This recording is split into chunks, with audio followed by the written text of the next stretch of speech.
5 June 2024 সকাল 10:52 আমেরিকায় Starliner স্পেসক্রাফটের একটি রকেট লঞ্চ করা হয় এবং সেই স্পেসক্রাফটে ছিলেন নাসার দুজন বড় এক্সপেরিয়েন্স অ্যাস্ট্রোনট কমান্ডার ব্যারি ইস উইলমোর ও সুনিতা উইলিয়ামস। তারা যাচ্ছে ইন্টারন্যাশনাল স্পেস স্টেশনে একটি ছোট্ট ট্রিপে। ব্যারি, যার বয়স ছিল 61 বছর এবং তিনি প্রায় 177 দিন স্পেসে ট্রাভেল করেছেন। অপরদিকে সুনিতা উইলিয়ামস, যার বয়স ছিল 58 বছর এবং তিনি প্রায় স্পেসে 322 দিন ট্রাভেল করেছেন। এছাড়াও সুনিতা উইলিয়ামস এক্সপেডিশন 14-15, 33-32-এর ক্রিউ মেম্বার ছিলেন এবং তিনি 33-এর কমান্ডারও ছিলেন। তারা যে স্পেসক্রাফটটিতে ট্রাভেল করেছিল তার নাম ছিল স্টারলাইনার। এ ব্যাপারে একটি গুরুত্বপূর্ণ তথ্য হচ্ছে, বোয়িং নামক একটি প্রাইভেট কোম্পানি এই স্টারলাইনার স্পেসক্রাফটটিকে তৈরি করেছিল।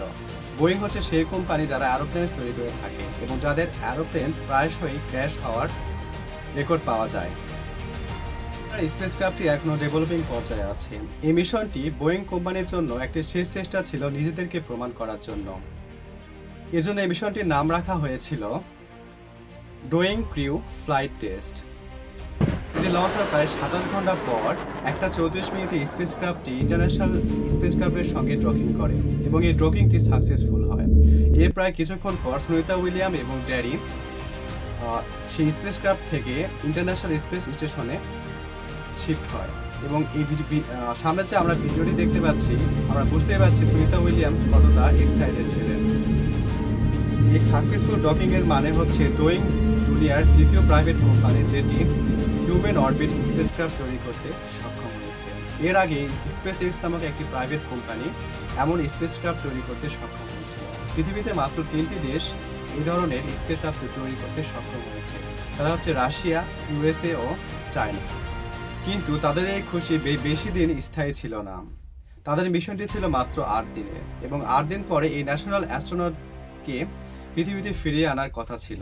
কিন্তু আজ 3 মাস পরেও তারা পৃথিবীতে এখনো ফিরতে পারেনি। অর্থাৎ তাদের স্পেসক্রাফটে কিছু প্রবলেম হওয়ার কারণে স্পেসক্রাফটটি তাদেরকে সেখানে একা ফেলেই চলে আসে পৃথিবীতে। আসাইয়ের মতে ওই অ্যাস্ট্রোনট 2 জন সেখানে 8 মাস অবস্থান করবে। কিন্তু কিভাবে হলো এই ব্যর্থতা? তাদের স্পেসক্রাফটে কিছু প্রবলেম হওয়ার কারণে স্পেসক্রাফটটি তাদেরকে সেখানে ফেলেই পৃথিবীতে ফিরে আসে। মেইন টপিকসে কেন স্টারলাইনার স্পেসক্রাফটটি 2 জন ক্রু মেম্বারকে সেখানে ফেলেই চলে আসে পৃথিবীতে।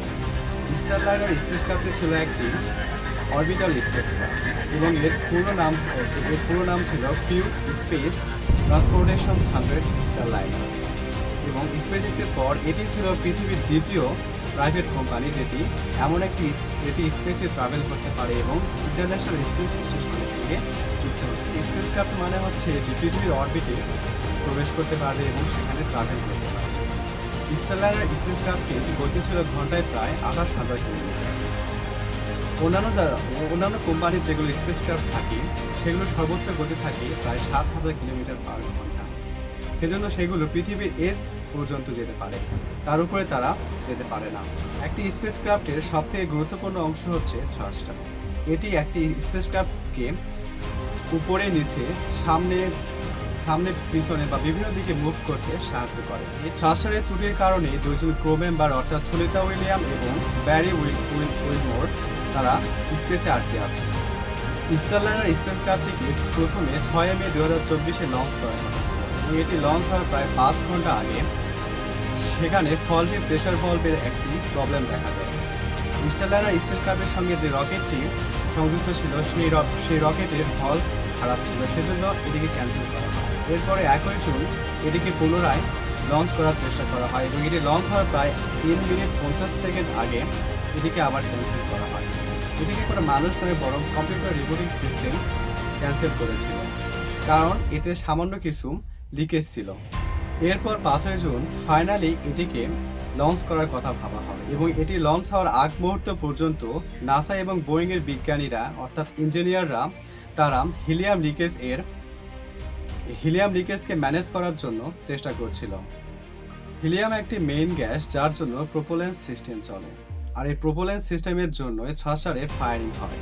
একটি স্পেসক্রাফটকে ইন্টারন্যাশনাল স্পেস স্টেশনে ডক করার জন্য সেটিকে সামনে পিছনে উপরে নিচে বিভিন্ন দিকে মুভ করতে হয়, আর এই মুভিং এর কাজটি করে থাকে থ্রাস্টার।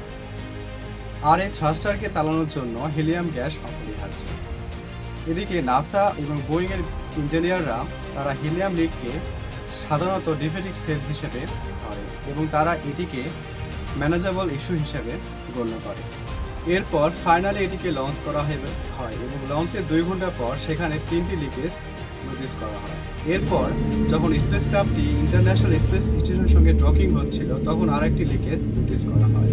এই লিকেজ নোটিস করার পর বোয়িং এর commercial crew program manager Mark Nappi বলেন এটি একটি সিস্টেমেটিক প্রবলেম।